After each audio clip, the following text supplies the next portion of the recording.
죽으면 안 돼! 내 말 들려? 칠흑 같은 어둠을 뚫고 거친 숨을 몰아쉬며 누군가 다가왔습니다. 살려주세요. 제발. 걱정 마. 내 손 잡아.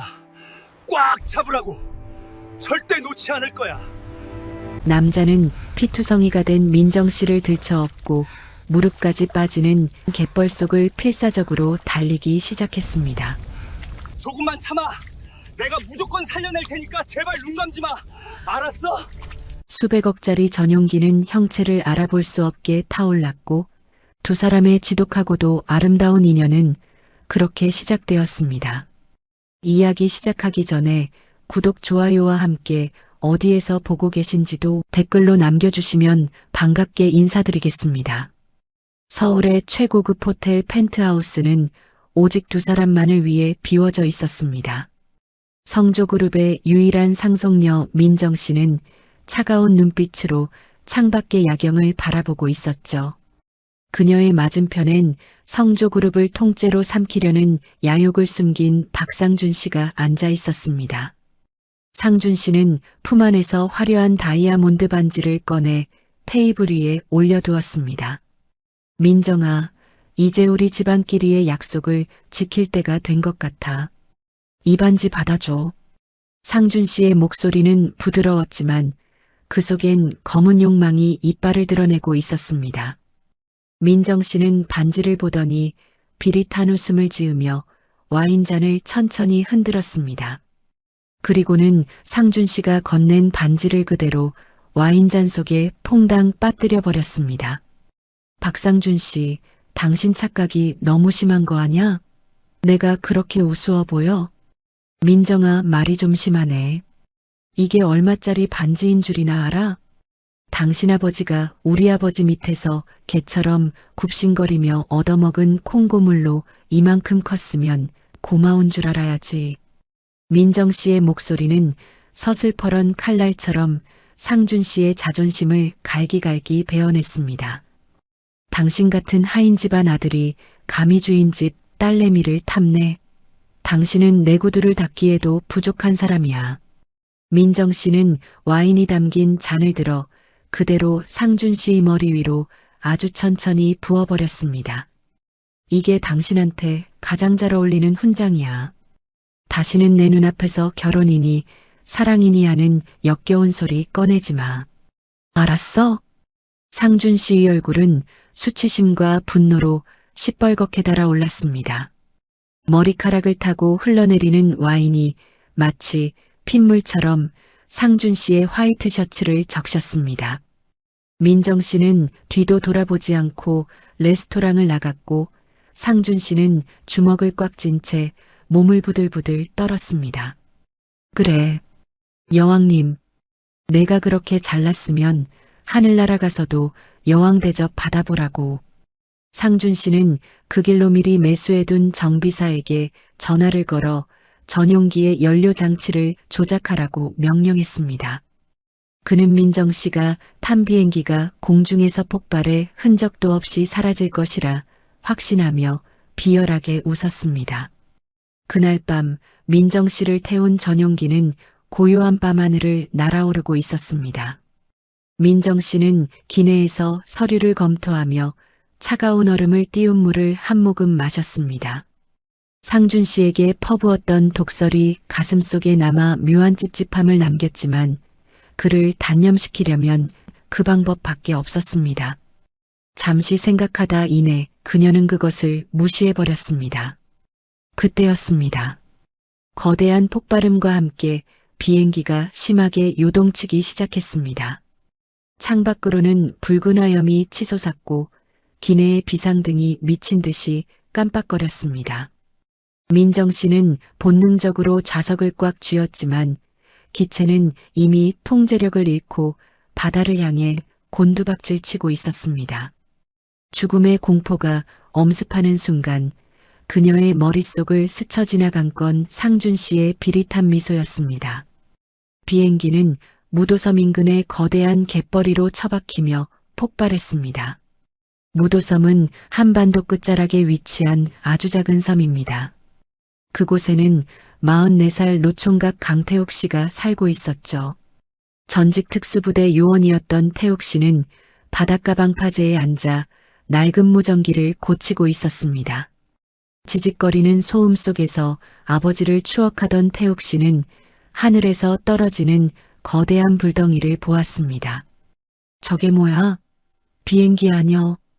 태옥 씨는 망설임 없이 전동 바이크에 올라타 갯벌 쪽으로 미친 듯이 달렸습니다. 사고 현장은 아수라장이었습니다. 군 시절 몸에 익은 감각이 되살아난 듯 발이 푹푹 빠지는 진흙탕 속에서도 태옥 씨의 발걸음은 거침이 없었죠. 마침내 그는 타오르는 파편들 사이에서 피투성이가 된 채 쓰러져 있는 민정 씨를 발견했습니다. 세상에, 이게 무슨 일이요? 이봐요. 아가씨, 정신 차려봐요. 태옥 씨는 민정 씨의 상태를 살폈습니다. 호흡은 가빴고 맥박은 위태로웠죠. 그는 주저하지 않고 자신의 셔츠를 찢어 민정 씨의 상처 부위를 지혈했습니다. 그리고는 그녀를 등에 업었습니다. 젖은 옷과 진흙 무게까지 더해져 수십 킬로그램은 좋게 넘었지만 태옥 씨는 이를 악물고 갯벌을 헤쳐나갔습니다. 무릎까지 빠지는 진흙 속에서도 태옥 씨는 강인한 다리 근육을 이용해 한 걸음씩 나아갔습니다. 자신의 등을 타고 흐르는 민정 씨의 뜨거운 피가 태옥 씨의 심장을 세차게 때렸습니다. 조금만 참아. 내가 무조건 살려낼 테니까 제발 눈 감지 마. 태옥 씨의 거친 숨소리가 민정 씨의 귓가에 울려 퍼졌습니다.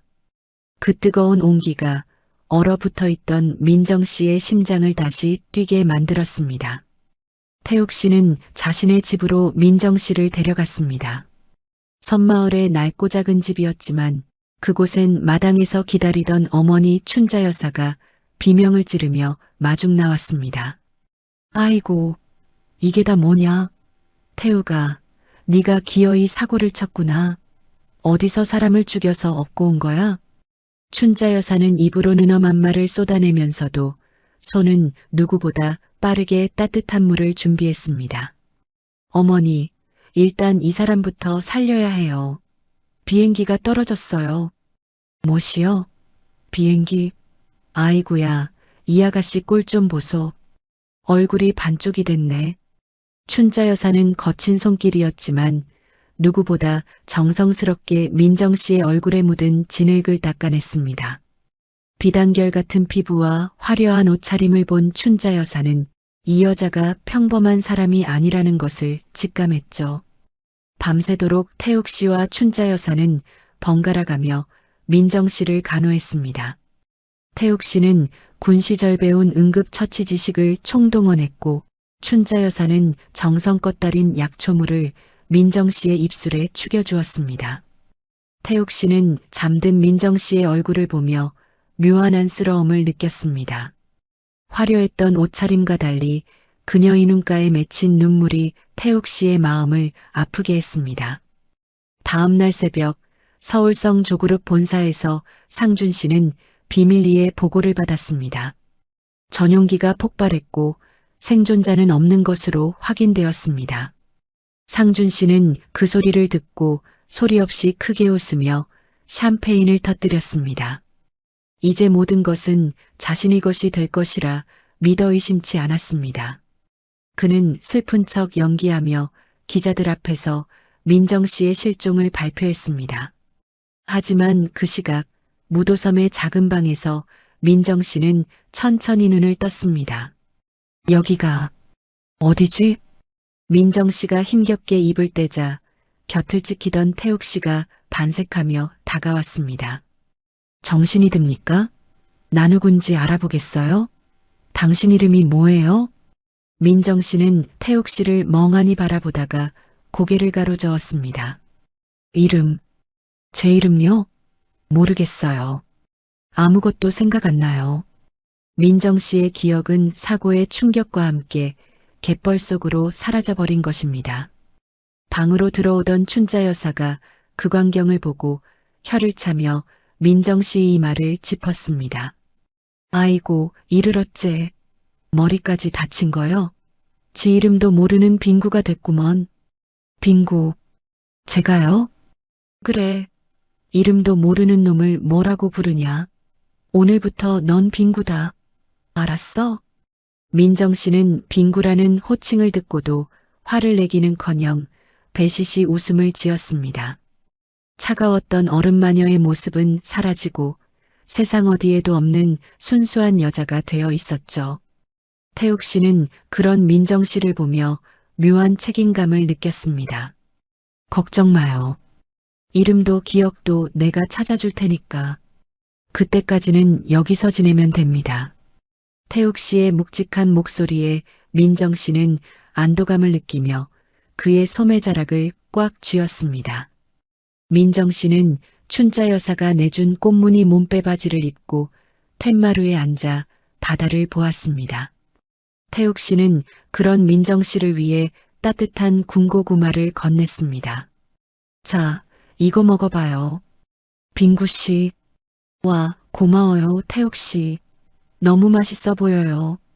민정 씨는 뜨거운 고구마를 호호 불며 맛있게 먹었습니다.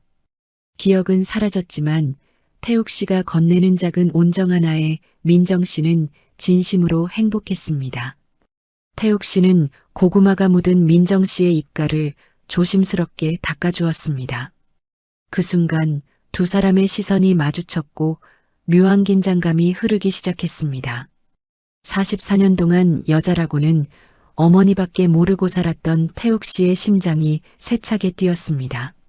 민정 씨 역시 태욱 씨의 따뜻한 눈빛에 가슴이 두근거리는 것을 느꼈습니다. 하지만 상준 씨는 아직 민정 씨의 생존을 모른 채 성조그룹의 왕좌에 앉아 승리를 만끽했습니다. 그는 민정 씨가 죽었다고 100% 확신하며 화려한 축배를 들고 있었습니다. 태욱 씨는 마을 선착장에 들어온 낯선 배를 보고 눈빛이 날카롭게 변했습니다. 평범한 노총각으로 살아가려 했지만 운명은 그를 가만히 두지 않았습니다. 빙구 씨, 오늘 밤부터는 절대로 혼자 밖에 나가지 마세요. 왜요? 무슨 일 있어요? 그냥 내 말 들어요. 당신을 지키는 게 이제 내 임무가 됐으니까.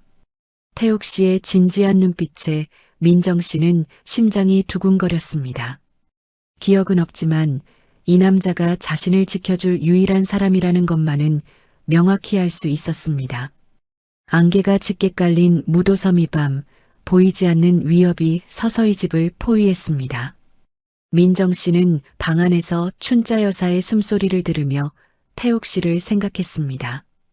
태욱 씨는 마당에서 날카로운 단검을 갈며 다가올 적들을 기다렸습니다.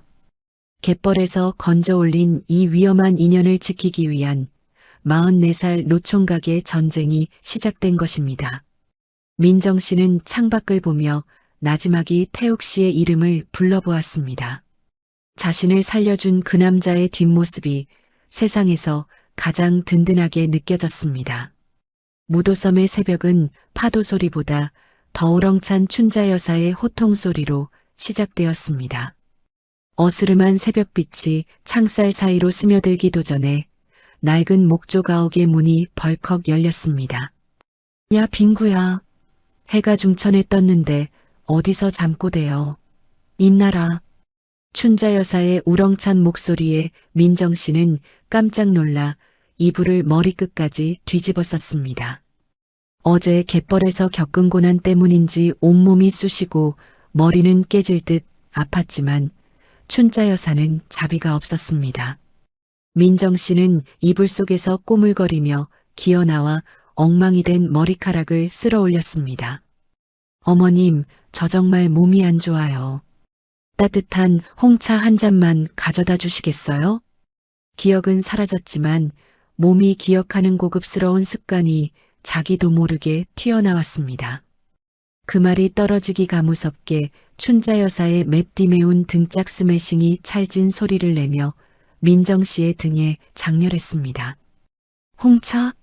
그게 무슨 생선 이름이냐? 여기가 무슨 호텔인 줄 알아. 당장 인나서 밥값 해라.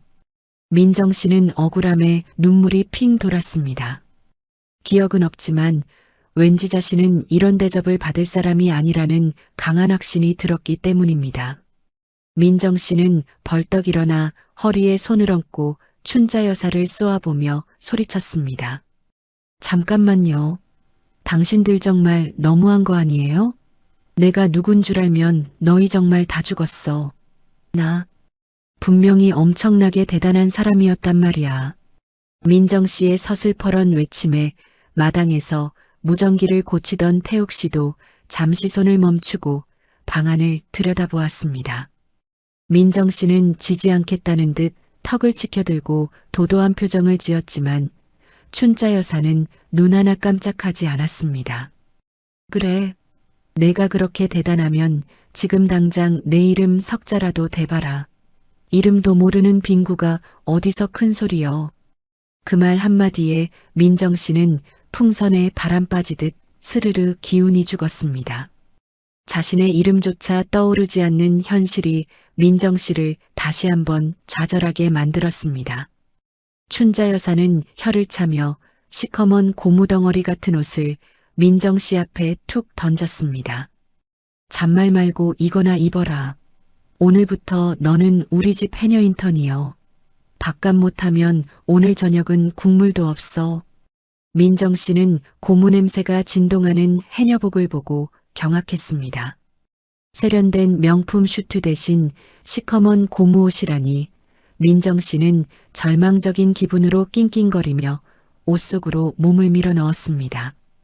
해녀복은 어찌나 꽉 끼는지 숨을 쉴 때마다 가슴이 답답했고 오리발을 발은 마음대로 움직이지 않았습니다.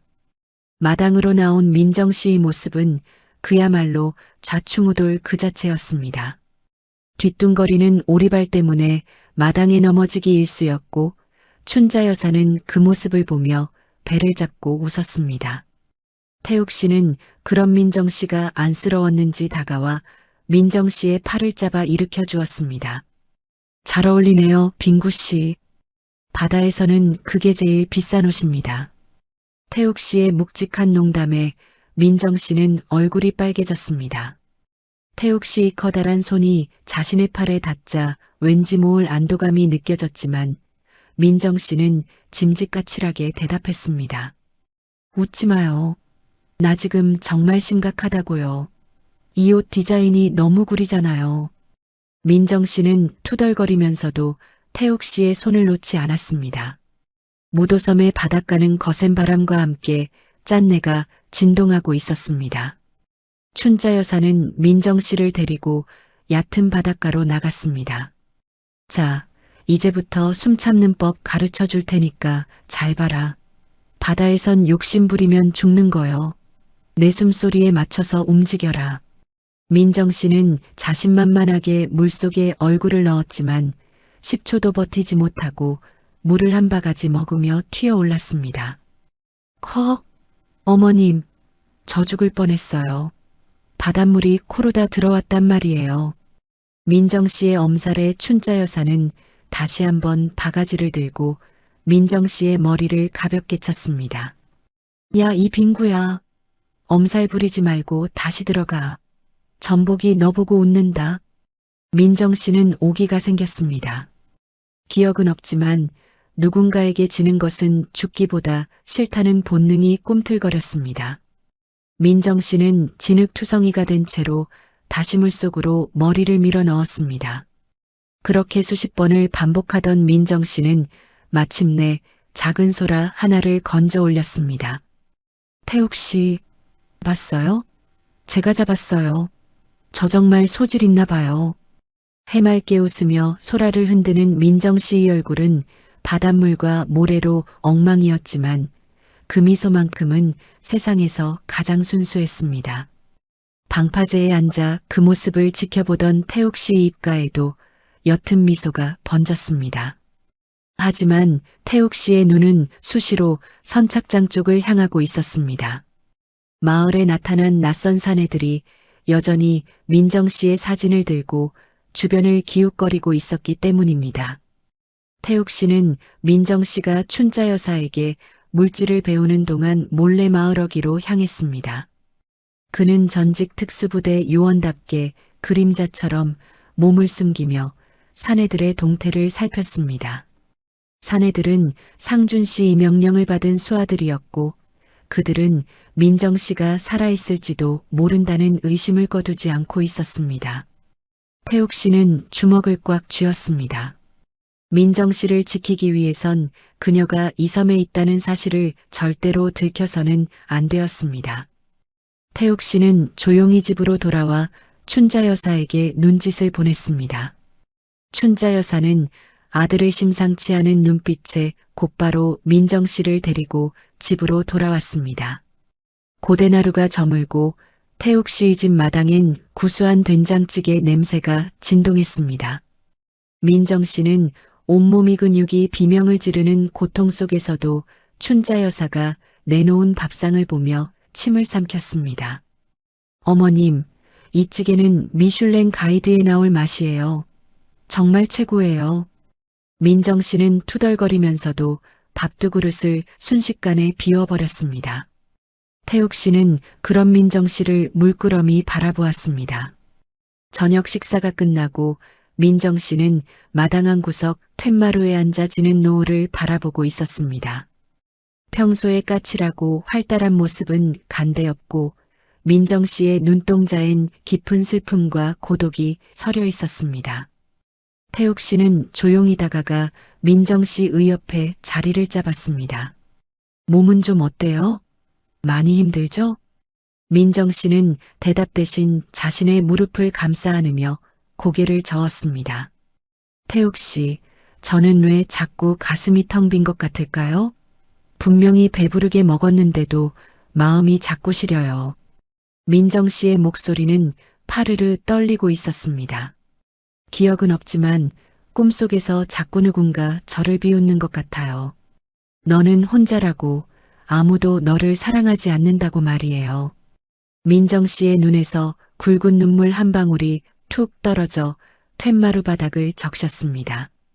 태욱 씨는 민정 씨의 그 뒷모습에서 지독한 외로움을 보았습니다.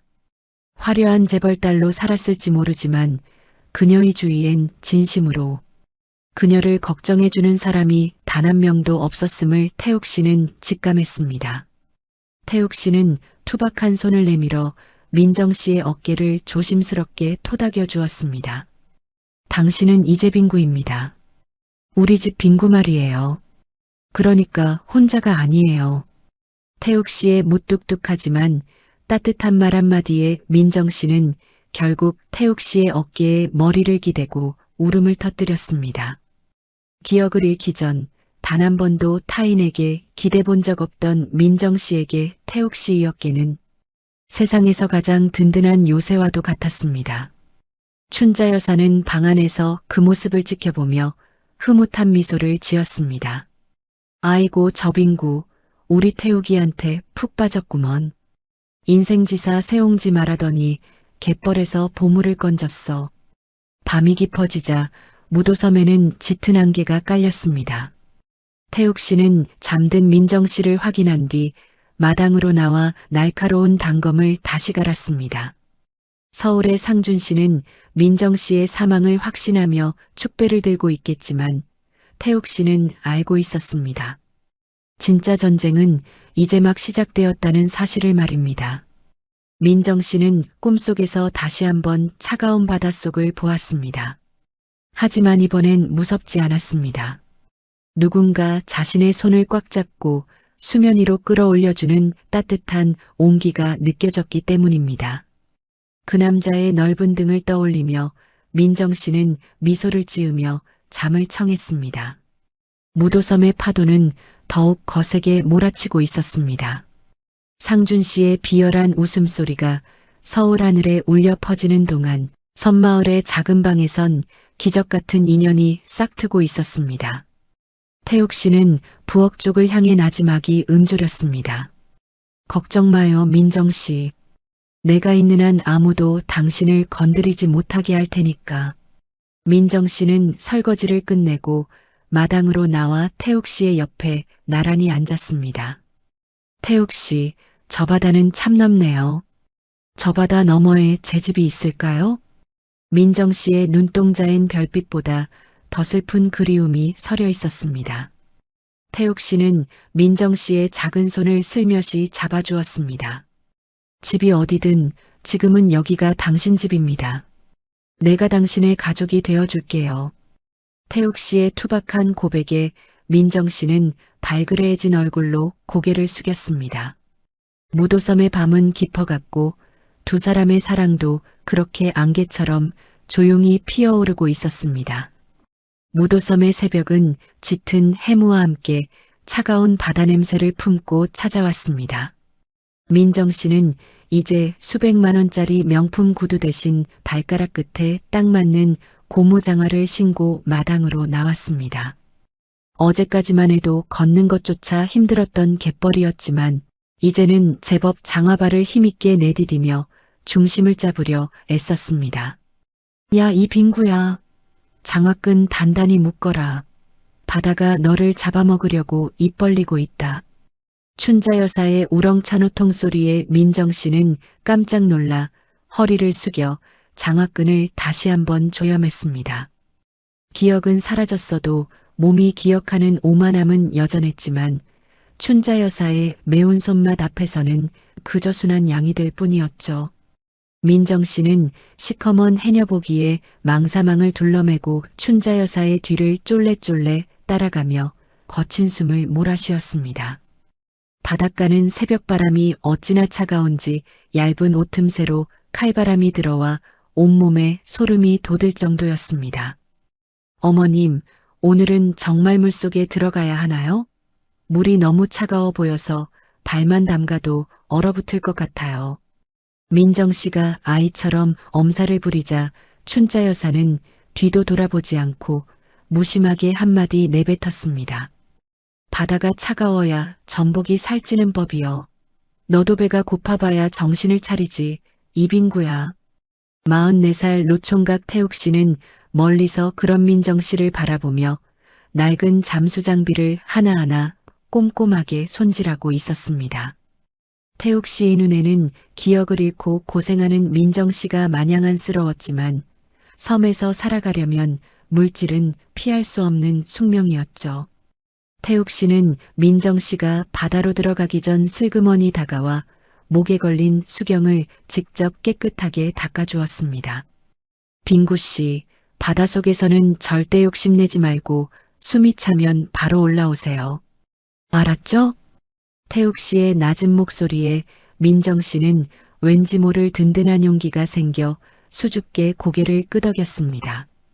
민정 씨는 차가운 바닷물에 발을 담갔고 심장이 멎을 듯한 냉기에 비명을 지를 뻔했지만 춘자 여사의 눈치를 보며 참아냈습니다.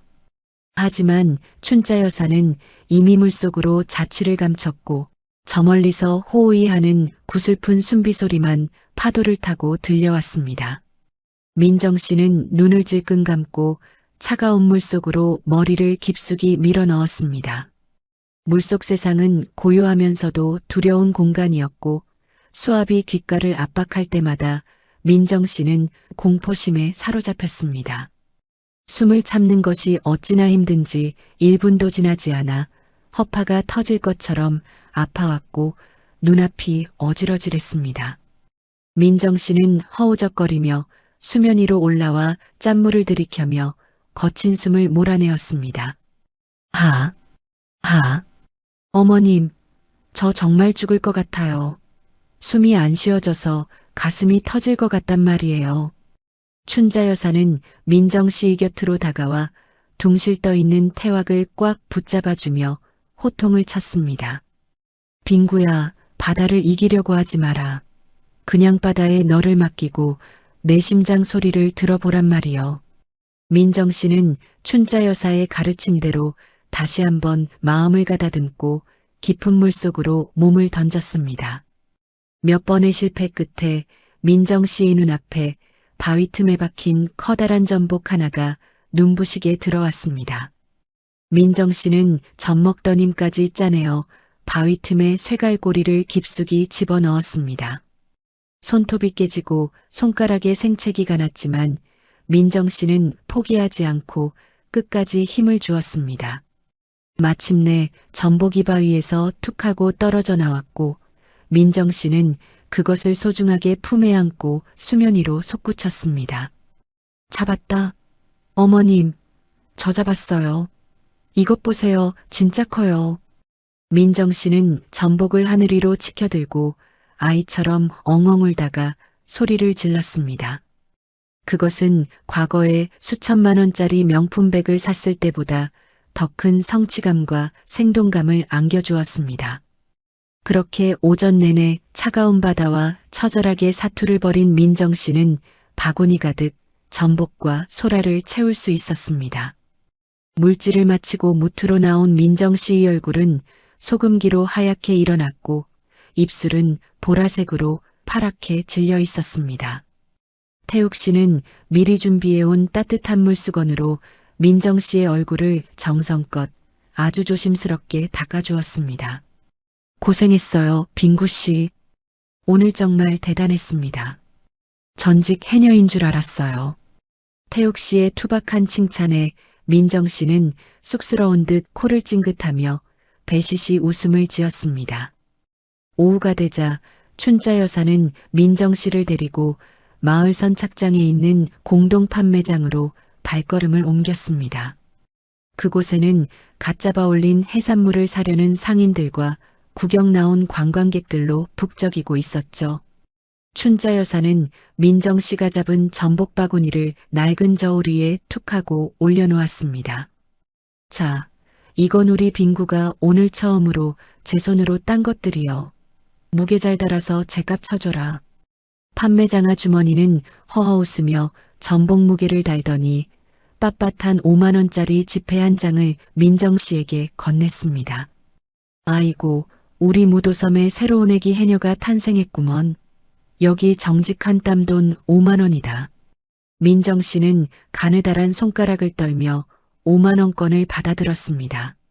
수천억 원을 주무르던 성조그룹의 상속녀였지만 지금 그녀의 손에 쥐어진 5만 원은 세상 그 무엇보다 무겁고 뜨거웠습니다. 민정 씨는 지폐를 가만히 들여다보다가 거칠어진 제 손마디를 보며 자기도 모르게 눈물을 한 방울 떨어뜨렸습니다. 빙구야, 왜 울고 그러냐? 돈 보니까 좋아서 그러냐?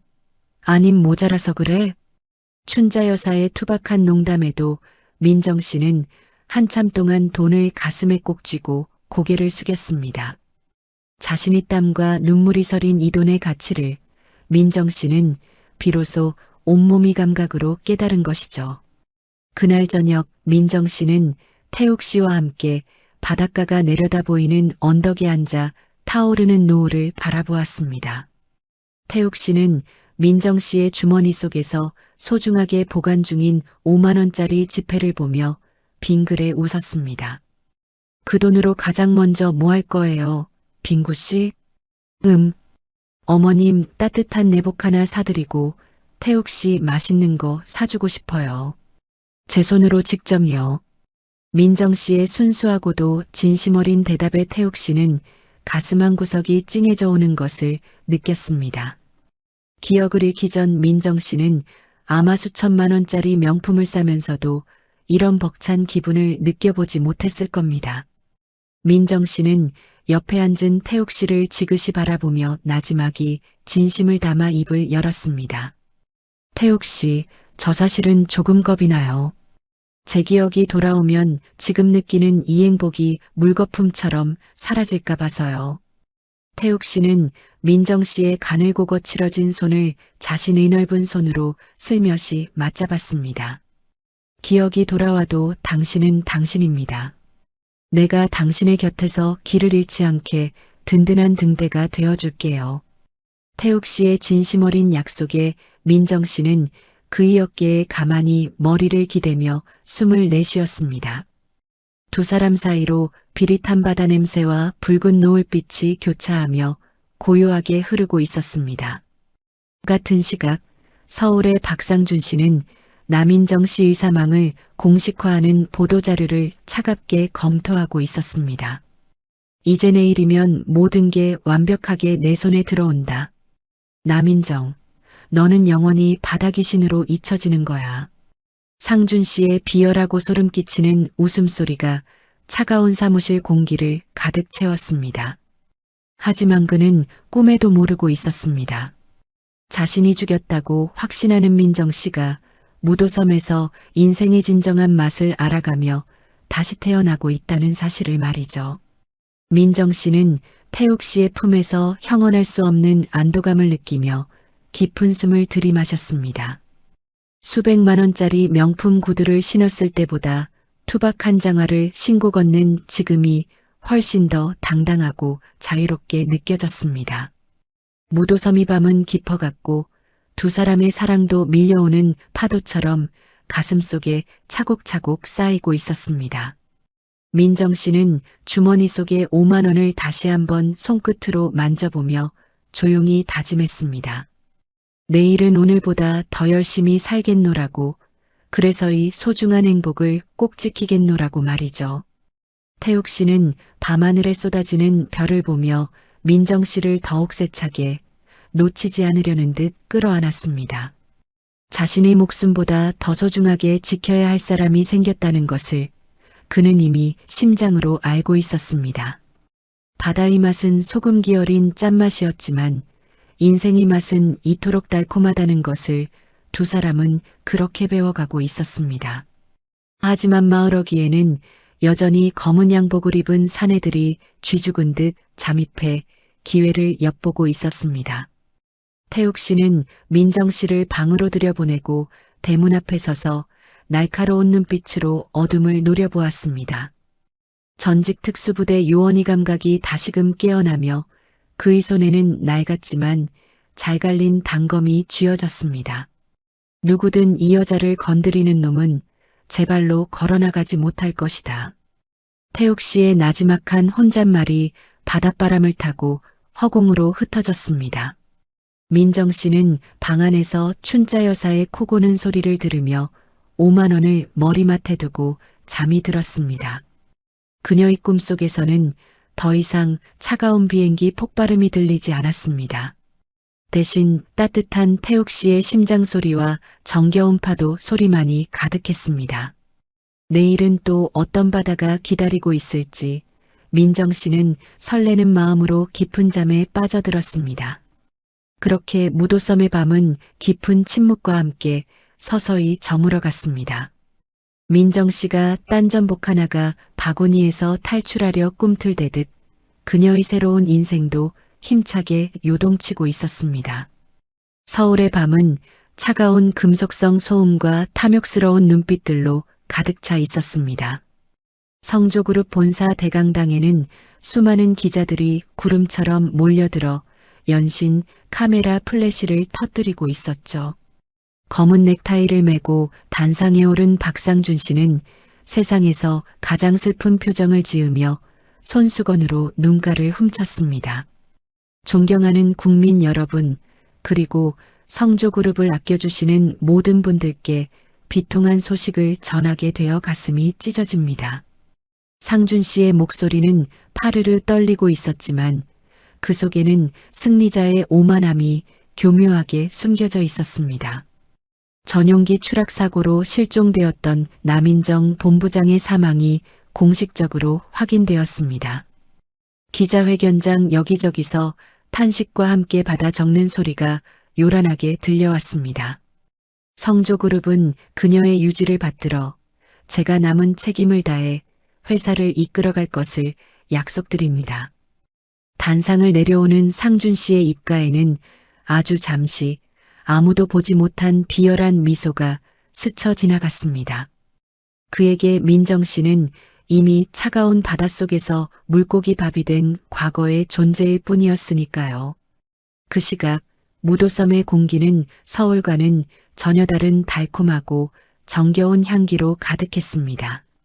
마을 전체가 1년 중 가장 큰 축제인 바다제 준비로 들썩이고 있었기 때문입니다. 춘자 여사는 아침부터 부지런히 움직이며 민정 씨를 불러 세웠습니다. 야, 이 빙구야. 오늘 같은 날 집에만 있을 거냐?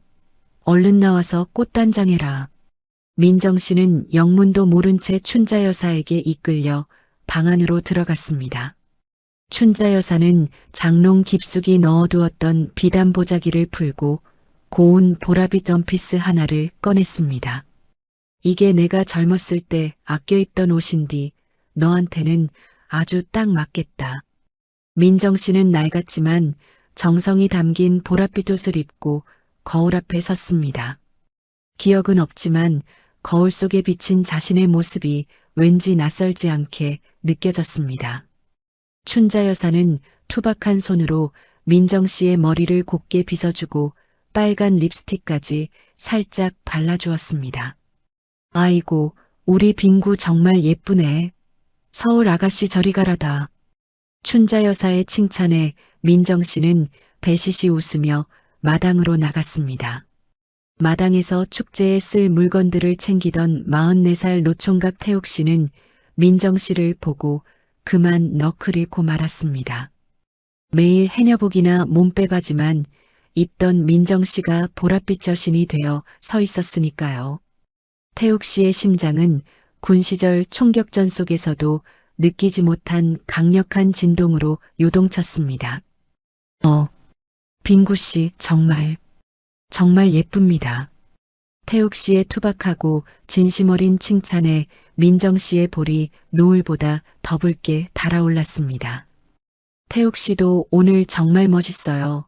평소보다 훨씬 늠름해 보여요.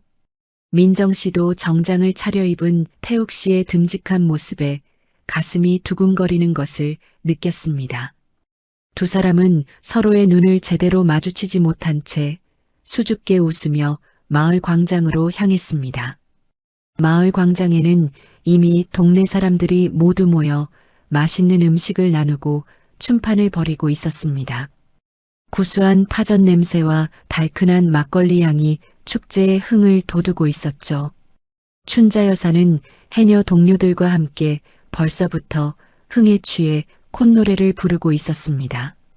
자, 우리 무도섬의 복덩이 빙구가 왔은께 다들 박수 한번 쳐줘라. 마을 사람들의 환호성에 민정 씨는 쑥스러워하면서도 태옥 씨의 곁으로 바짝 다가갔습니다. 축제가 한창 무르익어갈 무렵 스피커에서는 애절하면서도 낭만적인 트로트 선율이 흘러나왔습니다.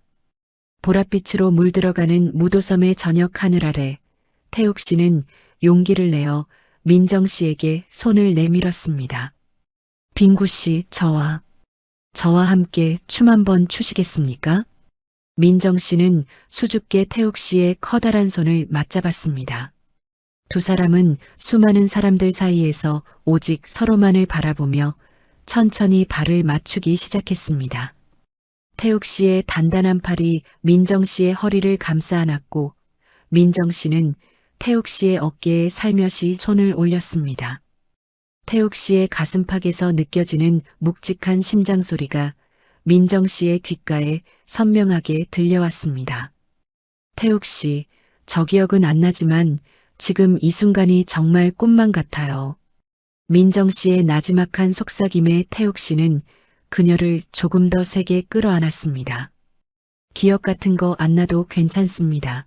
내가 당신의 새로운 기억이 되어줄게요. 두 사람의 시선이 공중에서 얽히며 묘한 불꽃이 튀었습니다. 그것은 단순한 호의가 아닌 거부할 수 없는 운명적인 이끌림이었습니다.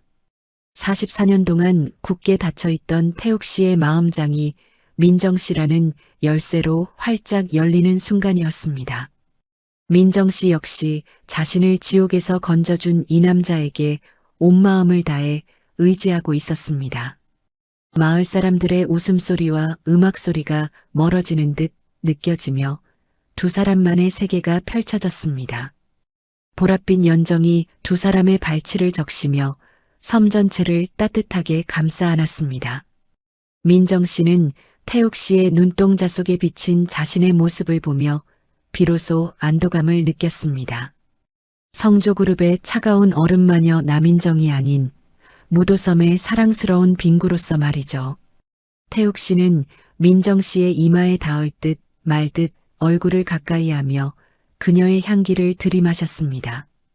당신을 절대로 놓지 않겠습니다. 어떤 일이 있어도요.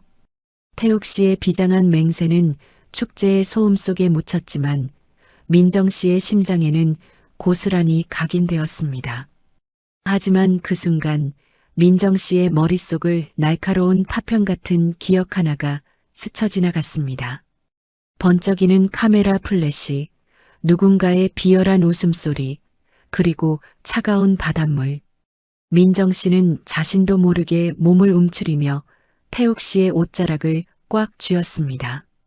왜 그래요, 빙구 씨? 어디 아픈 겁니까? 태욱 씨가 걱정스러운 듯 물었지만 민정 씨는 애써 미소를 지으며 고개를 가로저었습니다. 아니에요. 잠깐 어지러워서 그래요. 괜찮아요, 태욱 씨.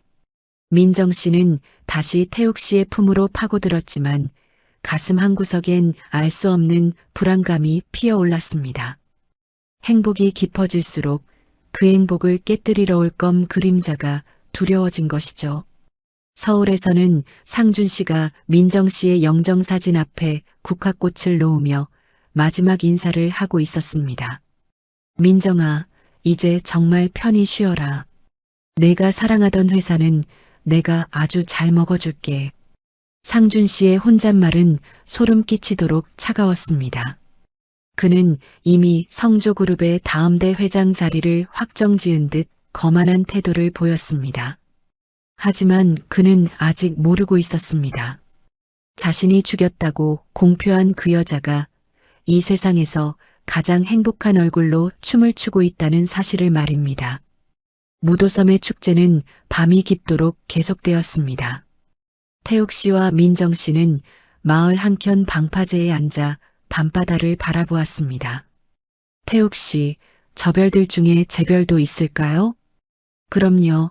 저기 제일 밝게 빛나는 별이 바로 빙구 씨 별입니다. 태욱 씨의 다정한 말에 민정 씨는 그의 어깨에 머리를 기대었습니다. 고마워요. 저를 살려줘서. 그리고 저를 빙구라고 불러줘서. 민정 씨는 태욱 씨의 손등 위에 자신의 손을 겹쳐 올렸습니다. 두 사람은 아무런 말도 하지 않았지만 서로의 체온만으로도 충분히 많은 대화를 나누고 있었습니다. 춘자 여사는 멀리서 그들을 지켜보며 흐뭇하게 웃으며 막걸리 한 사발을 들이켰습니다. 에라디야, 우리 집에 경사가 났네. 내년엔 손주 보는 거 아니여. 춘자 여사의 김칫국 마시는 소리에 바닷바람이 즐겁게 춤을 추었습니다. 무도섬의 밤은 보랏빛 연정으로 물들어갔고 두 사람의 인연은 이제 그 누구도 끊을 수 없는 단단한 매듭이 되었습니다. 하지만 행복한 축제의 현장 너머 어두운 선착장에는 다시 낯선 그림자들이 소리 없이 내리고 있었습니다. 상준 씨가 보낸 사냥개들이 마침내 민정 씨의 생존 단서를 잡고 섬을 덮치기 시작한 것입니다. 태욱 씨는 무전기에서 흘러나오는 이상한 신호음을 듣고 눈빛을 다시 날카롭게 세웠습니다. 빙구 씨, 이제 집으로 들어갑시다. 안개가 짙어지네요. 태욱 씨는 민정 씨를 보호하듯 감싸 안으며 집으로 향했습니다. 보랏빛 낭만 뒤에 가려진 시커먼 위협이 두 사람의 발꿈치를 바짝 추격하고 있었습니다. 민정 씨는 태욱 씨의 손을 더욱 꽉 잡으며 속으로 기도했습니다. 이 보랏빛 밤이 영원히 끝나지 않기를, 이 사람의 손을 절대로 놓지 않기를 말입니다. 무도섬의 파도는 더욱 거세게 몰아치며 다가올 거대한 폭풍을 예고하고 있었습니다. 재벌공주 남인정과 44살 노총각 강태욱의 운명적인 사랑은 이제 목숨을 건 사투로 이어지려 하고 있었습니다. 성조그룹의 화려한 조명 아래서 상준 씨는 샴페인을 터뜨리며 승리를 자축했습니다. 남인정, 너는 이제 전설 속의 인물일 뿐이야. 이제국은 이제 나의 것이지. 그의 오만함이 하늘을 찌를 때 무도섬의 작은 집 마당에선 태욱 씨가 낡은 대검을 갈기 시작했습니다. 누구든 이 문턱을 넘는 놈은 제 발로 걸어나가지 못할 것이다. 태욱 씨의 낮은 읍조림이 차가운 칼날을 타고 흘러나왔습니다. 민정 씨는 방 안에서 춘자 여사의 고른 숨소리를 들으며 5만 원권을 만지작거렸습니다. 어제 땀 흘려 번 그 소중한 돈이 그녀에게는 세상 그 무엇보다 든든한 무기처럼 느껴졌습니다. 축제의 여흥이 가시지 않은 마을 사람들은 하나둘씩 집으로 돌아가 잠이 들었습니다. 하지만 태욱 씨의 눈은 어둠 속에서도 번뜩이며 사방을 경계했습니다. 그는 알고 있었습니다. 상준 씨가 보낸 킬러들이 이미 섬의 숲속을 가로질러 다가오고 있다는 사실을 말입니다. 태욱 씨는 민정 씨가 잠든 방 쪽을 향해 나지막이 속삭였습니다. 걱정 마요, 빙구 씨. 당신의 꿈속에선 여전히 보랏빛 춤을 추고 있길 바랄게요. 그의 목소리는 파도 소리에 묻혔지만 그의 비장한 각오만은 무도섬의 밤 공기를 무겁게 눌렀습니다. 민정 씨는 꿈속에서 다시 태욱 씨의 손을 잡고 보랏빛 구름 위를 걷고 있었습니다. 그녀의 얼굴엔 세상에서 가장 평화로운 미소가 걸려 있었습니다. 하지만 축제가 끝난 자리에 남은 쓰레기들처럼 비극의 자네들이 서서히 그들을 덮치려 하고 있었습니다. 상준 씨의 웃음소리와 태욱 씨의 칼 가는 소리가 묘한 불협화음을 이루며 밤을 채웠습니다. 무도섬의 보랏빛 연정은 이제 붉은 핏빛 전쟁으로 변하려 하고 있었습니다. 민정 씨는 무의식 중에도 태욱 씨의 이름을 나지막이 불렀습니다. 태욱 씨, 나를 놓지 마요. 그녀의 잠꼬대 같은 외침이 태욱 씨의 심장을 다시 한번 세게 때렸습니다. 태욱 씨는 마당으로 내려와 담벼락 옆에 몸을 숨겼습니다. 어둠 속에서 반짝이는 눈동자들이 하나둘씩 집 주변을 포위하기 시작했습니다. 하지만 태욱 씨는 두렵지 않았습니다. 지켜야 할 사람이 있는 남자는 그 어떤 킬러보다 강하기 때문입니다. 무도섬의 밤은 그렇게 낭만과 긴장 사이에서 위태롭게 저물어 갔습니다. 상준 씨의 음모는 완성된 듯 보였지만 무도섬의 전설은 이제 막 시작되려 하고 있었습니다. 보랏빛 원피스를 입고 행복하게 웃던 민정 씨의 모습은 이제 태욱 씨의 가슴 속에 영원히 박혔습니다. 그는 그 미소를 지키기 위해 자신의 모든 것을 걸기로 맹세했습니다. 거친 숨소리가 담장 너머에서 들려오고 드디어 첫 번째 그림자가 대문을 넘었습니다. 태욱 씨의 칼날이 달빛을 받아 차갑게 번뜩이며 허공을 갈랐습니다. 서울 성조그룹 본사의 초우와 펜트하우스는 깨진 유리잔 파편과 샴페인 얼룩으로 아수라장이 되어 있었습니다. 박상준 씨는 짐승 같은 포유를 내지르며 자신의 비서가 가져온 태블릿 PC를 바닥에 내동댕이 쳤습니다.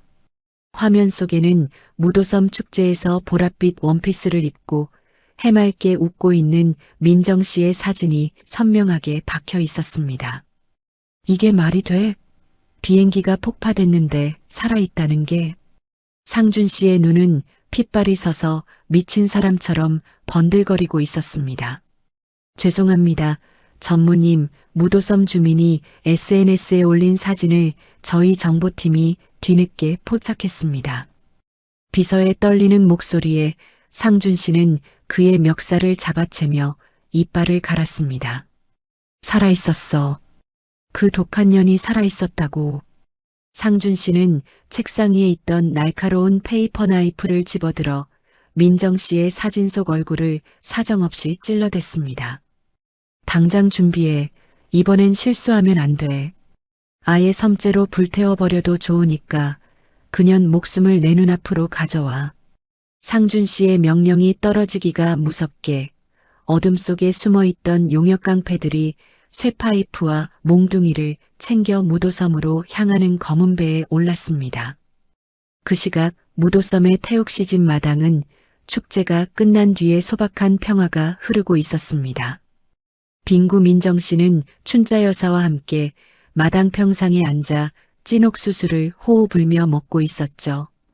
어머님, 저 내일은 전복 50마리도 딸 수 있을 것 같아요. 저 이제 진짜 해녀 다 됐죠? 민정 씨의 천진난만한 물음에 춘자 여사는 옥수수대를 민정 씨 입에 쑤셔 넣으며 껄껄 웃었습니다. 50마리는 무슨 10마리나 제대로 따와라. 이 빙구야. 그래도 우리 빙구 기운은 좋네. 춘자 여사는 민정 씨를 빙구라 부르면서도 정성껏 따아준 그녀의 머리카락을 부드럽게 쓰다듬었습니다. 하지만 마당 한 구석에서 낡은 무전기를 만지던 44살 노총각 태욱 씨의 표정은 석상처럼 굳어 있었습니다. 무전기 스피커를 통해 들려오는 규칙적인 노이즈가 예사롭지 않았기 때문입니다. 그것은 일반적인 통신 장비가 아니라 누군가 인위적으로 주파수를 방해하며 접근하는 신호였습니다. 태욱 씨는 본능적으로 허리춤에 숨겨두었던 단검의 감촉을 확인했습니다. 그의 머릿속에는 과거 특수요원 시절 겪었던 수많은 사선에서의 감각이 되살아나고 있었습니다.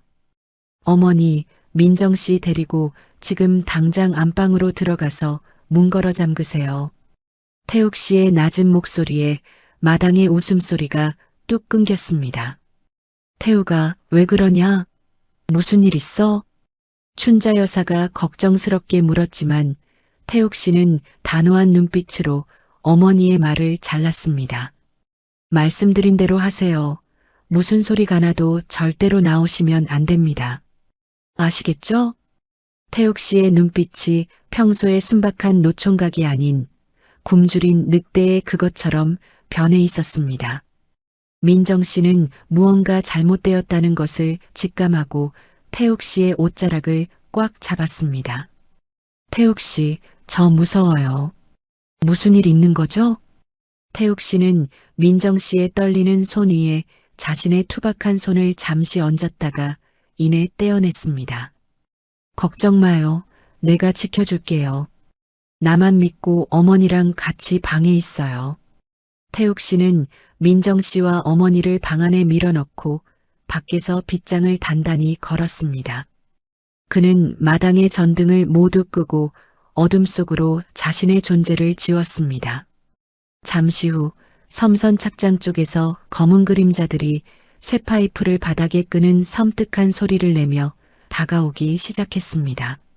상준 씨가 보낸 사냥개들은 묵직한 쇠파이프와 못이 박힌 몽둥이로 무장하고 있었습니다. 그들은 태욱 씨의 집을 사방에서 포위하며 거리를 좁혀왔습니다. 하지만 그들은 몰랐습니다. 자신들이 상대해야 할 남자가 전설적인 UDT 비밀요원 출신이라는 사실을요. 태욱 씨는 지붕 위에서 어둠을 틈타 첫 번째 사내의 뒤로 소리 없이 내려앉았습니다. 그의 손에 쥔 단검자루가 사내의 뒷덜미를 정확히 가격했고 단 한 번의 움직임으로 적을 무력화했습니다. 한 놈. 태욱 씨의 입술에서 차가운 읊조림이 새어나왔습니다. 그는 다시 그림자 속으로 스며들어 쇠파이프를 휘두르는 적들의 공격을 종이 한 장 차이로 피했습니다. 숲속에서 들려오는 짧은 비명소리와 뼈가 부러지는 둔탁한 소리가 무도섬의 정적을 깨뜨렸습니다. 적들은 당황하기 시작했습니다. 단순한 시골 노총각인 줄 알았던 목표가 괴물이라는 사실을 깨달은 것이죠. 이 새끼 어디 있어? 당장 나와. 적들의 리더가 쇠파이프를 휘두르며 허공에 소리를 질렀지만 이미 태욱 씨는 그들의 퇴로를 차단한 뒤였습니다. 태욱 씨는 마당 한가운데로 천천히 걸어 나와 자신의 모습을 드러냈습니다. 그의 얼굴에는 튄 피가 묻어 있었고 눈빛은 심연처럼 깊고 어두웠습니다. 내 집에 발을 들인 놈들은 제발로 나갈 생각하지 마라. 태욱 씨의 목소리는 산자의 것이 아닌 듯 서늘했습니다. 깡패들이 기압을 넣으며 몽둥이를 휘둘렀지만 태욱 씨는 번개 같은 속도로 파고들어 그들의 팔목을 꺾고 무기를 빼앗았습니다. 적의 손에서 뺏은 쇠파이프가 태욱 씨의 손에 쥐어지자 그것은 단순한 쇠막대기가 아니라 파괴적인 병기가 되었습니다. 방 안에서 숨죽이고 있던 민정 씨는 밖에서 들려오는 쇠가 부딪히는 거친 소리에 온몸을 부들부들 떨었습니다. 어머님, 태욱 씨가 위험한 거 아니에요? 제가 나가봐야겠어요. 안 돼. 태욱이가 나오지 말라고 했다. 넌 나만고 가만히 있어. 춘자 여사는 민정 씨를 꼭 껴안았지만 그녀의 손 역시 미세하게 떨리고 있었습니다. 어머니는 알고 있었습니다. 자신의 아들이 다시 그 지옥 같은 전쟁터로 돌아갔다는 사실을요. 마당에서는 태욱 씨의 처절한 사투가 이어지고 있었습니다. 적들이 휘두르는 몽둥이에 태욱 씨의 팔이 스쳤지만 그는 통증조차 느끼지 못하는 듯 적의 급소를 향해 주먹을 날렸습니다. 마침내 마지막 남은 적이 태욱 씨의 발밑에 쓰러져 신음했습니다. 태욱 씨는 거친 숨을 몰아쉬며 피 묻은 쇠파이프를 흙바닥에 내던졌습니다. 그는 자신의 손에 묻은 붉은 흔적을 보고 잠시 멍하니 서 있었습니다. 평범한 44살 노총각으로 살고 싶었지만 운명은 결국 그를 다시 피의 길로 인도한 것입니다. 태욱 씨는 옷매무새를 가다듬고 방문의 빗장을 천천히 열었습니다. 이제 나와도 됩니다. 태욱 씨의 목소리는 다시 평소처럼 낮게 돌아왔지만 그의 눈에 서린 살기는 쉽게 가시지 않았습니다. 방 안에서 나온 민정 씨는 태욱 씨의 피투성이가 된 모습을 보고 경악하며 뒤로 물러섰습니다.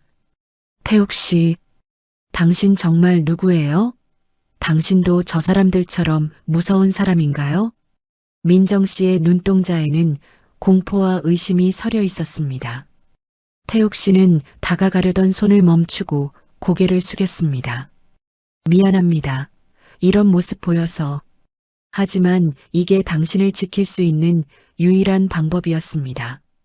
민정 씨는 태욱 씨의 상처 입은 어깨를 보고는 이내 자신의 두려움을 억누르고 그에게 다가갔습니다. 그녀는 자신의 원피스 치맛자락을 찢어 태욱 씨의 상처를 정성껏 묶어주었습니다. 무서워요. 하지만 태욱 씨가 나를 지켜준다는 건 알아요. 그러니까 가지 마요. 민정 씨의 눈물이 태욱 씨의 손등에 떨어졌습니다. 태욱 씨는 민정 씨를 품에 안으며 결심했습니다. 박상준이 살아있는 한 이 무도섬은 더 이상 안전하지 않다는 것을요. 서울의 상준 씨는 모든 연락이 끊기자 미친 듯이 집무실 집기들을 부수기 시작했습니다. 실패했다고? 쇠파이프 든 놈들을 그렇게 보냈는데 전부 다 전멸했다고? 그의 광기는 멈추지 않았습니다. 무조건 민정 씨를 끝장내겠다는 광기가 그를 지배했습니다. 무도섬의 밤은 다시 정적에 잠겼지만 그것은 더 큰 폭풍이 오기 전에 짧은 평화일 뿐이었습니다. 며칠 후 무도섬의 짙은 안개를 뚫고 시커먼 그림자들이 다시 마을어귀를 포위하기 시작했습니다. 상준이 보낸 사냥개들은 손에 날카로운 쇠파이프와 묵직한 목재 몽둥이를 들고 있었습니다. 그들의 눈빛은 살기로 가득 찼고 거친 발소리가 고요한 섬마을의 정적을 무참히 짓밟았습니다. 남인정, 당장 나오지 않으면 이 노인네들 다리 몽둥이를 전부 분질러버리겠다. 용역 깡패들의 우두머리가 내지르는 쇳소리 섞인 고함이 밤 공기를 날카롭게 찢어발겼습니다.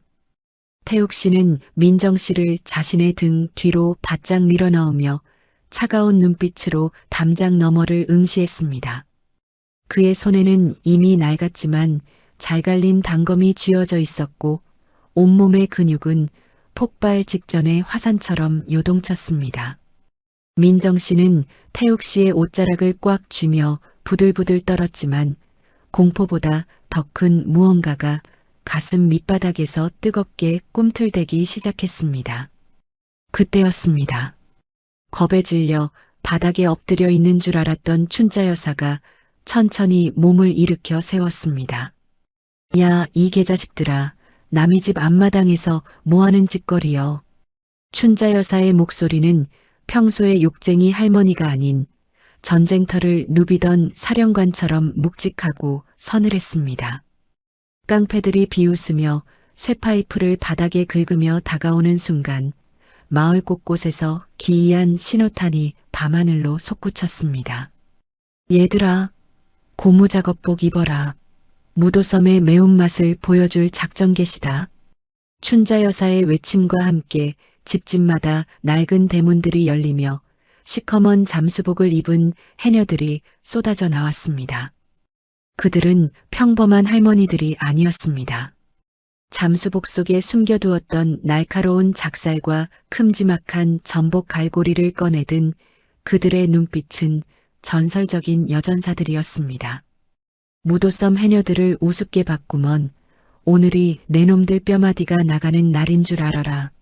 마을이장 용식 씨가 해상작 전용 무전기를 켜며 전술 지시를 내리기 시작했습니다. 순식간에 마을 광장은 거대한 전장으로 변했고 깡패들은 예상치 못한 할머니들의 반격에 당황하며 뒷걸음질 쳤습니다. 해녀들은 미끄러운 갯벌 장화의 특성을 이용해 적들의 다리를 걸어 넘어뜨리고 물귀신 같은 몸놀림으로 어둠 속에서 적들을 제압했습니다. 춘자 여사는 선두에서 묵직한 작살자루를 휘두르며 우두머리에 쇠파이프를 단번에 쳐냈습니다. 내 들이랑 우리 빙구 건드리는 놈들은 바다물고기 밥으로도 안 써줄 줄 알아. 44살 노총각 태옥 씨 역시 어머니와 해녀들의 활약에 맞춰 민정 씨를 보호하며 적들의 포위망을 돌파했습니다. 그는 평범한 노총각의 탈을 완전히 벗어던지고 전설적인 특수요원으로서의 진면목을 유감없이 드러냈습니다. 하지만 적들의 수도 만만치 않았고 그들이 휘두르는 몽둥이는 무차별적으로 날아들었습니다. 난전 중에 덩치 큰 사내 하나가 민정 씨를 향해 굵직한 쇠파이프를 내리쳤습니다. 안 돼. 민정 씨. 태욱 씨가 온몸을 날려 민정 씨를 감싸 안았지만 그것엔 반동으로 민정 씨는 뒤로 밀려나며 바닥의 돌덩이에 머리를 강하게 부딪혔습니다. 순간 민정 씨의 시야가 하얗게 전멸하며 강렬한 뇌성병력이 치는 듯한 통증이 몰려왔습니다. 주마등처럼 스쳐 지나가는 파편화된 기억들이 폭풍처럼 그녀의 뇌세포를 일깨우기 시작했습니다. 차가운 샴페인 향기, 자신을 비웃으며 와인을 머리에 붓던 박상준의 일그러진 얼굴, 폭발하는 전용기의 섬뜩한 불꽃, 그리고 갯벌로 추락하며 느꼈던 그 지독한 배신감과 죽음의 공포가 선명한 영상처럼 되살아났습니다. 민정 씨는 머리를 감싸쥐고 처절한 비명을 내질렀습니다. 그녀의 머릿속을 가리고 있던 짙은 안개가 순식간에 걷히고 얼음마녀 남인정의 영혼이 다시 무도섬의 밤을 깨웠습니다. 자신이 누구인지, 무엇을 위해 살아왔는지, 그리고 누가 자신을 이 지옥으로 밀어 넣었는지 모두 기억해냈습니다. 비명을 멈춘 민정 씨가 천천히 고개를 들어 올렸습니다. 방금 전까지 겁에 질려 떨던 순수한 빙구의 모습은 그 어디에도 없었습니다. 그녀의 눈동자는 남극의 심해보다 더 차갑고 서늘하게 빛나며 적들을 압도했습니다. 민정 씨는 자신의 이마에서 흐르는 핏방울을 손등으로 천천히 닦아내며 자리에서 일어났습니다. 다가오던 사내가 그녀의 서늘한 기운에 눌려 몽둥이를 든 채 주춤거리며 뒷걸음질 쳤습니다. 박상준이 보낸 개새끼가 너니? 민정 씨의 입에서 흘러나온 목소리는 너무나 낮고 날카로워서 듣는 이의 심장을 얼어붙게 만들었습니다. 태욱 씨는 완전히 달라진 민정 씨의 분위기에 당황하며 그녀의 팔을 조심스럽게 잡으려 했습니다. 빙구 씨, 괜찮아요? 어디 많이 다친 거 아닙니까? 민정 씨는 태욱 씨의 손을 부드럽지만 아주 단호하게 뿌리치며 그를 똑바로 응시했습니다. 강태욱 씨, 이제 빈군은 죽었습니다. 그녀의 말 한마디에 태욱 씨는 가슴 한구석이 텅 비어버리는 듯한 충격을 느꼈습니다. 민정 씨는 바닥에 떨어진 쇠파이프 하나를 집어들고 자신을 위협하던 적을 향해 서서히 걸어갔습니다. 박상준에게 전해라. 남인정은 죽었다고. 민정 씨의 동작은 기억을 되찾자마자 몸에 밴 우아함과 치명적인 기품을 동시에 뿜어냈습니다. 그녀는 적이 휘두르는 몽둥이를 종이 한 장 차이로 피하며 단 한 번의 타격으로 사내의 급소를 정확히 가격했습니다. 해녀 어벤져스의 조직적인 반격과 각성한 민정의 활약으로 마을을 습격한 괴한들은 속수무책으로 무너졌습니다. 춘자 여사는 피 묻은 작사를 챙기며 숨을 몰아쉬다 민정 씨에게 다가왔습니다. 야, 이 빙구야. 너 정신이 좀 드냐? 어디 잘못된 거 아니지? 민정 씨는 춘자 여사를 바라보았지만 예전처럼 해맑게 웃으며 어머님이라 부르지 않았습니다. 그녀는 춘자 여사의 거친 손을 잠시 잡았다가 놓으며 나지막이 하지만 정중하게 속삭였습니다. 어머님, 저를 구해주고 보살펴주신 은혜는 평생 잊지 않겠습니다. 이제 제가 제자리를 찾을 시간이에요. 민정 씨의 말투는 예의 바랐지만 그 속에는 범접할 수 없는 상속녀의 위엄과 서늘한 복수심이 서려 있었습니다. 춘자 여사는 민정 씨의 달라진 눈빛을 보고 아들의 얼굴을 걱정스럽게 쳐다보았습니다. 태욱 씨는 아무 말 없이 민정 씨의 차가운 뒷모습을 바라보며 씁쓸한 미소를 지었습니다.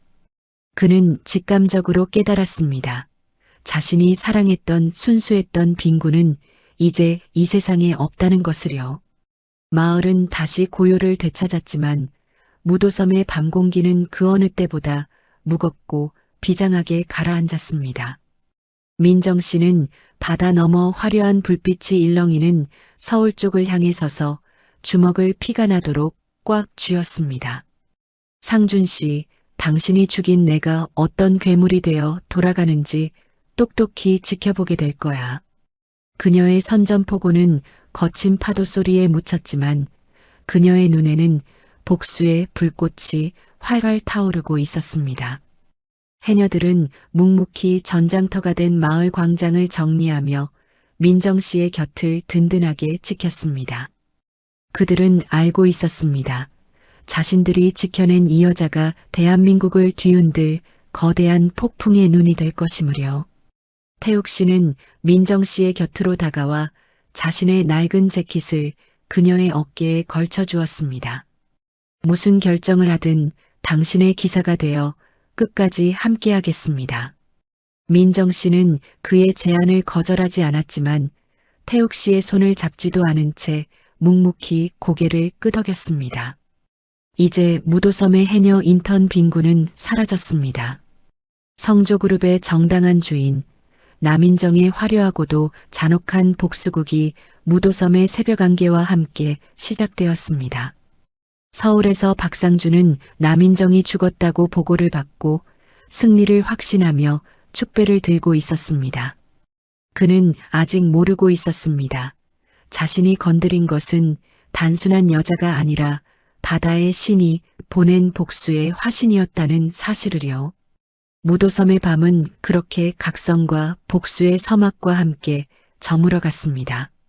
민정 씨는 자신의 부서진 전용기 파편 하나를 갯벌에서 주워들고 그것을 으스러지게 쥐었습니다. 손바닥에서 붉은 피가 흘러내렸지만 그녀는 통증조차 잊은 채 오직 한 가지 생각만을 했습니다. 모든 것을 제자리로 돌려놓고 자신을 지옥으로 밀어넣은 자들에게 그보다 더한 나락을 선물하겠노라고 말입니다. 태욱 씨는 그런 그녀의 곁에서 묵묵히 단검을 챙기며 다시 사냥꾼의 본능을 날카롭게 갈았습니다. 무도섬의 전설은 이제 서울이라는 콘크리트 정글로 무대를 옮길 준비를 마쳤습니다.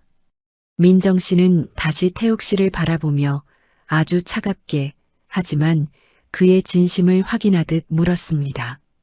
태욱 씨, 저와 함께 피의 길을 가주시겠어요? 태욱 씨는 대답 대신 그녀의 앞에 무릎을 굽혀 장화끈을 다시 한번 단단히 묶어주었습니다. 그것은 목숨을 바쳐 주군을 지키겠다는 고독한 기사의 맹세와도 같았습니다. 무도섬의 파도는 더욱 거세게 울부짖으며 두 사람의 앞날을 축복하는지 저주하는지 모를 소리를 냈습니다. 이제 빈군은 없습니다. 오직 복수만을 위해 살아 돌아온 어른마녀 남인정만이 존재할 뿐입니다. 그녀의 첫 번째 복수 대상, 박상준의 제국이 무너지기 시작한 첫 번째 밤이었습니다. 서울의 차가운 빌딩은 무도섬의 따뜻한 바닷바람과는 전혀 달랐습니다. 화려한 네온사인 아래로 스며드는 어둠은 민정 씨의 눈동자 속에 복수의 불꽃을 지폈습니다. 태욱 씨, 이제부터 시작이에요. 내가 가졌던 것들, 그리고 내가 있어야 할 자리를 하나씩 찾아올 거예요. 민정 씨의 목소리는 더 이상 해맑은 빙구가 아닌 서늘한 얼음 마녀의 위엄을 되찾아 있었습니다. 태욱 씨는 낡은 배낭을 고쳐 매며 그녀의 곁을 묵묵히 지켰습니다. 두 사람은 상준의 눈을 피해 민정 씨가 전에 만들어 두었던 비밀 은신처로 향했습니다. 그곳은 남인정 씨가 만약의 사태를 대비해 모아두었던 막대한 현금과 비밀 장부들이 가득했습니다. 민정 씨는 익숙한 손놀림으로 비밀번호를 누르고 문을 열었습니다. 방 안에는 그녀가 만약의 사태를 대비해 모아두었던 막대한 현금과 비밀 장부들이 가득했습니다. 상준 씨는 내가 죽었다고 확신하고 있겠죠. 그 오만함이 그의 목을 조르게 될 거예요. 민정 씨는 금고에서 현금 뭉치를 꺼내 태욱 씨에게 건넸습니다. 태욱 씨, 그 낡은 옷부터 갈아입어야겠어요. 나의 기사가 시골 노총각 차림이면 곤란하잖아요. 민정 씨는 태욱 씨를 이끌고 최고급 명품 수트 매장으로 향했습니다. 매장 직원들은 처음엔 태욱 씨의 낡은 점퍼와 투박한 장화를 보고 눈을 찌푸렸습니다. 하지만 민정 씨가 블랙카드를 내밀자 그들의 태도는 순식간에 90도로 꺾였습니다. 이분에게 가장 완벽하고 날카로운 수트를 가져오세요. 가격은 상관없습니다. 민정 씨의 서슬 퍼런 명령에 직원들은 분주하게 움직이기 시작했습니다. 탈의실 문이 열리고 44살 노총각 태욱 씨가 검은색 맞춤 수트를 입고 걸어 나왔습니다. 태욱 씨의 넓은 어깨와 단단한 가슴 근육이 수트의 선을 완벽하게 살려내고 있었습니다. 헝클어졌던 머리카락을 깔끔하게 뒤로 넘기자 전직전설적인 특수요원의 날카로운 카리스마가 폭발했습니다. 민정 씨는 자신도 모르게 숨을 들이켜며 태욱 씨를 멍하니 바라보았습니다. 무도섬에서 보았던 순박한 아저씨는 온데간데 없고 세상에서 가장 치명적인 기사가 서 있었습니다. 어색합니까? 이런 옷은 평생 처음 입어봐서 말이죠. 태욱 씨가 쑥스러운 듯 넥타이를 만지작거리자 민정 씨가 다가가 그의 넥타이를 직접 고쳐주었습니다. 아니요, 아주 완벽해요. 이제야 내 사람 같네요. 두 사람 사이에는 묘한 긴장감과 함께 깊은 신뢰의 기류가 흘렀습니다. 서울의 아침은 차갑고 무거운 안개가 고층 빌딩 사이를 유령처럼 배회하고 있었습니다. 민정 씨는 수트를 차려입은 태욱 씨와 함께 성조그룹 본사로 향하는 검은 세단에 올랐습니다. 본사 로비에는 민정 씨의 사망을 기리는 추모 공간이 마련되어 있었습니다. 민정 씨는 자신의 영정사진 앞에 놓인 국화꽃을 비웃으며 발로 짓밟았습니다. 내가 살아있는데 누가 누구를 추모한다는 거지? 민정 씨의 서늘한 목소리에 로비에 있던 직원들이 하나둘씩 고개를 돌렸습니다. 죽은 줄 알았던 남인정 본부장이 살아 돌아온 모습에 로비는 순식간에 아수라장이 되었습니다. 본부장님? 살아계셨던 겁니까? 경비원들이 당황하며 길을 막아서려 했지만 태욱 씨가 민정 씨의 앞을 가로막았습니다. 태욱 씨는 쇠파이프를 든 깡패들을 상대하던 기세로 경비원들을 눈빛 하나로 제압했습니다. 본부장님 가시는 길이다. 비켜라. 태욱 씨의 묵직한 목소리에 경비원들은 뒷걸음질을 칠 수밖에 없었습니다. 민정 씨는 당당하게 전용 엘리베이터를 타고 최상층으로 향했습니다. 엘리베이터의 숫자가 올라갈수록 민정 씨의 가슴속 분노는 차갑게 가라앉으며 이성을 일깨웠습니다. 상준 씨, 당신의 제국이 무너지는 소리가 들리나요? 성조그룹 본사 대강당은 박상준의 회장 취임식을 축하하기 위해 모인 정재계 인사들과 기자들로 발 디딜 틈이 없었습니다. 화려한 조명 아래 박상준 씨는 세상에서 가장 고귀한 승리자가 된 듯 오만한 미소를 지으며 단상에 올랐습니다. 그는 자신의 가슴에 달린 성조그룹의 배지를 매만지며 눈앞에 펼쳐진 권력의 풍경을 감상했습니다. 존경하는 국민 여러분, 오늘 저는 성조그룹의 새로운 시대를 선언하고자 합니다. 상준 씨의 목소리가 스피커를 통해 웅장하게 울려 퍼질 때 행사장 뒤편의 거대한 문이 서서히 열렸습니다. 모든 시선이 입구로 향했고 그곳에는 눈부신 조명을 받으며 서 있는 두 사람의 그림자가 있었습니다. 검은색 수트를 입고 철벽 같은 위엄을 뿜어내는 44살 노총각 태욱 씨가 앞장을 섰습니다. 그의 뒤에는 순백의 드레스를 입었지만 눈빛만은 서슬퍼런 얼음 마녀인 남인정 본부장이 서 있었습니다. 상준 씨는 단상 위에서 얼어붙은 듯 입을 벌린 채 손을 부르르 떨기 시작했습니다. 민정 씨는 한 걸음씩 단상을 향해 걸어갔고 그녀의 구두 소리는 마치 상준의 심장을 짓밟는 북소리처럼 들렸습니다.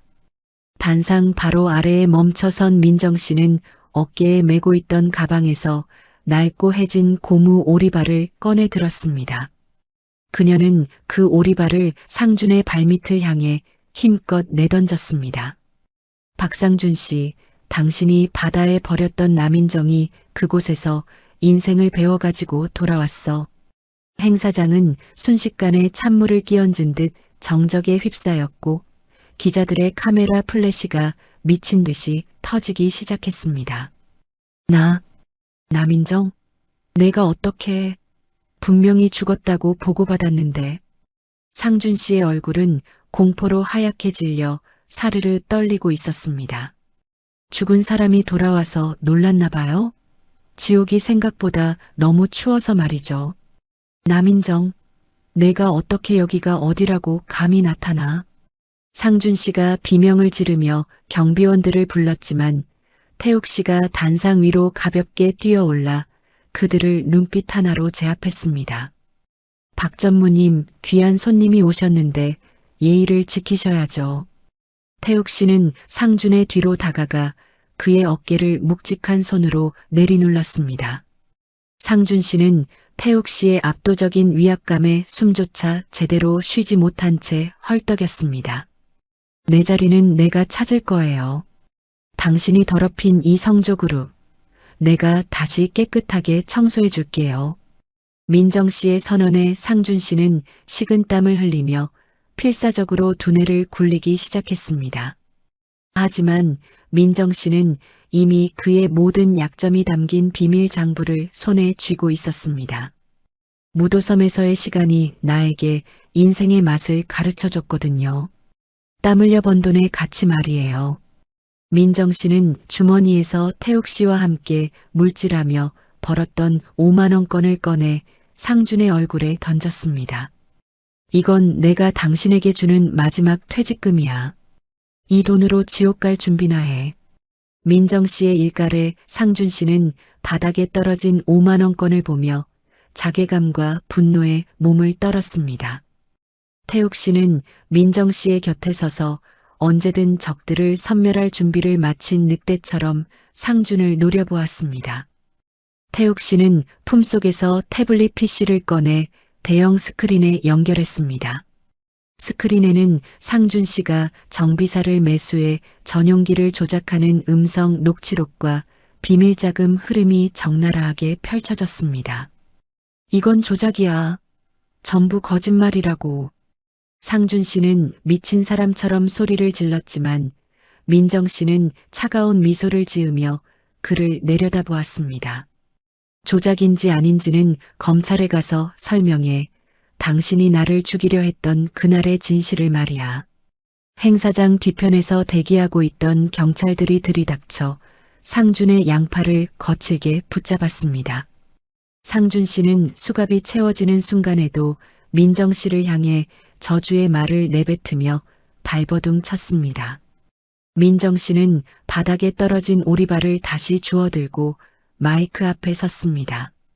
저는 오늘 이 시간부로 성조그룹의 모든 직책에서 사퇴하겠습니다. 예상치 못한 선언에 행사장 안은 다시 한번 거대한 소용돌이에 휩싸였습니다. 저는 무도섬이라는 작은 섬에서 땀 흘려 번 5만 원의 가치가 이 화려한 의자보다 더 소중하다는 것을 배웠습니다. 민정 씨는 태욱 씨를 바라보며 처음으로 부드러운 미소를 지어 보였습니다. 이제 저는 제가 있어야 할 진짜 자리로 돌아가려고 합니다. 민정 씨는 뒤도 돌아보지 않고 태욱 씨의 손을 잡고 행사장 밖으로 걸어 나갔습니다. 화려한 카메라 불빛과 탐욕스러운 시선들을 뒤로 한 채 두 사람은 자유를 향해 발걸음을 옮겼습니다. 며칠 뒤 서울의 복잡한 소음이 들리지 않는 무도섬의 선착장에 작은 배 한 척이 들어왔습니다. 배에서 내린 민정 씨는 화려한 드레스 대신 다시 편안한 티셔츠와 청바지 차림이었습니다. 태욱 씨는 낡은 배낭을 어깨에 메고 민정 씨의 곁에서 든든하게 걸어갔습니다. 마당을 쓸고 있던 춘자 여사가 그들을 발견하고 빗자루를 내던지며 달려왔습니다. 아이고, 우리 빙구 왔냐? 내 새끼 다시 살아서 왔어. 춘자 여사는 민정 씨를 꽉 껴안더니 예의 그 매운 손맛으로 민정 씨의 등을 찰지게 내리쳤습니다. 이 빙구야, 왜 이렇게 늦게 왔어? 전복이 너 기다리다 다 말라 죽었다. 민정 씨는 아픈 등짝을 문지르면서도 춘자 여사의 품에 얼굴을 묻고 아이처럼 엉엉 울었습니다. 어머님, 저 이제 아무 데도 안 가요. 여기서 평생 물질하면서 살게요. 태욱 씨는 그 모습을 보며 44살 인생에서 가장 행복한 웃음을 지었습니다. 그날 저녁 무도섬의 바다는 보랏빛으로 물들며 두 사람을 따뜻하게 감싸 안았습니다. 민정 씨는 평상에 앉아 춘자 여사가 차려준 소박한 된장찌개와 보리밥을 맛있게 먹었습니다. 태욱 씨, 서울에 있을 때는 매일 스테이크를 먹어도 배가 고팠는데 여기선 보리밥만 먹어도 배가 불러요. 민정 씨의 말에 태욱 씨는 고구마를 껍질째 건네며 다정하게 대답했습니다. 그게 진짜 인생의 맛이니까요, 빙구 씨. 민정 씨는 빙구라는 호칭이 세상에서 가장 듣기 좋은 음악처럼 느껴졌습니다. 그녀는 잃어버렸던 기억보다 더 소중한 진심을 무도섬에서 찾은 것이었습니다. 태욱 씨는 민정 씨의 거칠어진 손을 잡고 밤바다를 향해 걸어갔습니다. 파도 소리는 여전히 우렁찼고 밤하늘의 별들은 두 사람의 앞날을 축복하듯 눈부시게 빛났습니다. 성조그룹의 후계자 남인정은 이제 죽었습니다. 대신 무도섬의 해녀 인턴 그리고 태욱의 영원한 연인인 빙구 민정만이 남았습니다.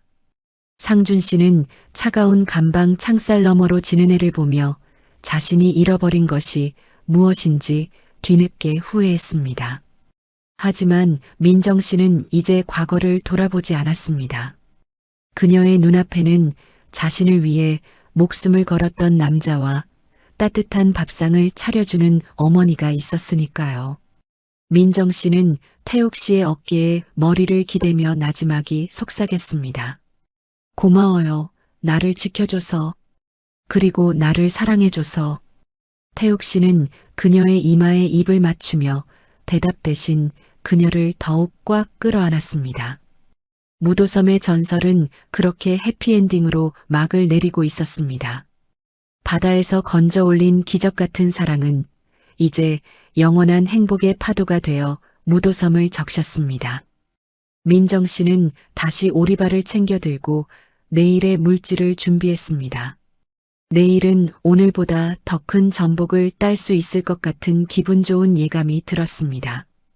그녀의 얼굴엔 세상에서 가장 해맑은 빙구의 웃음이 가득 피어올랐습니다. 진정한 행복은 화려한 왕자가 아니라 사랑하는 사람과 나누는 따뜻한 밥 한 그릇에 있다는 것을 그녀는 이제 알았습니다. 무도섬의 밤은 깊어갔고 두 사람의 사랑도 깊은 바다처럼 영원히 마르지 않을 것입니다. 재벌 공주와 44살 노총각의 기막힌 로맨스는 그렇게 전설이 되어 바닷바람을 타고 널리 퍼져나갔습니다.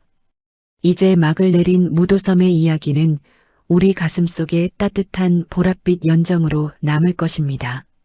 남인정과 강태욱 두 사람의 행복한 앞날을 무도섬의 모든 파도가 응원하고 있었습니다. 긴 이야기 끝까지 시청해 주셔서 감사합니다.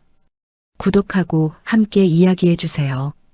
우리 세대의 사연은 우리가 남깁니다. 또 다른 사연은 계속됩니다.